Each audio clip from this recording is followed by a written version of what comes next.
Cinema இது வந்து ஒரு பெரிய ஒரு பவர்ஃபுல் மீடியா.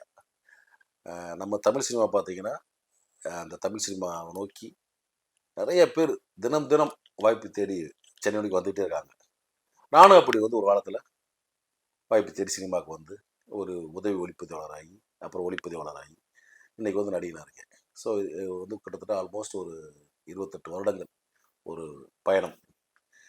இன்னும் தொடர்ந்து பயணிக்கணும்னு ஆசைப்படுறேன். இதில நெறைய அனுபவங்கள். நான் வந்து ஒரு டெக்னீஷியனா வந்திருக்கேன். அப்புறம் வந்து இப்போ ஒரு ஆர்டிஸ்ட்டாவும் இருக்கேன். ஸோ 2 பக்கட்டுமே எனக்கு வந்து அதனுடைய வீரியம் புரியும். ஒரு கேமராமேன் ஜாப் பார்த்தீங்கன்னா, காலையிலே ஏர்லி மார்னிங் ஃபஸ்ட்டு போய் ஃபுல்லா செட் பண்ணி, திரும்ப பேக்கப் போய் வர வரைக்குமே ஒரு ஒரு கடுமையான உழைப்பு. ஆர்டிஸ்ட்டுக்கு அது கொஞ்சம் கம்மி தான். ஏன்னா நம்ம வந்து ஷார்ட் அப்போ தான் போவோம். அ ஷார்ட் முடிச்சுட்டா சப்போஸ் அன்னைக்கு சீன் முடிச்சுட்டா கூட சீக்கிரமே அனுப்பிச்சுருவாங்க. ஸோ நான் 2யுமே நான் பார்த்துருக்கேன். இதில வந்து நெறைய அ கஷ்டங்கள், பெரிய அனுபவங்கள் இருக்குது இதுல. சந்தோஷங்கள், நெறைய ட்ராவலு, வெவ்வேறு விதமான மனிதர்கள், வெவ்வேறு விதமான லொக்கேஷன்ஸ், நெறைய ஊருக்கு போயிருக்கேன், நெறைய பயணப்பட்டுருக்கேன், நெறைய பேர் சந்திச்சிருக்கேன்.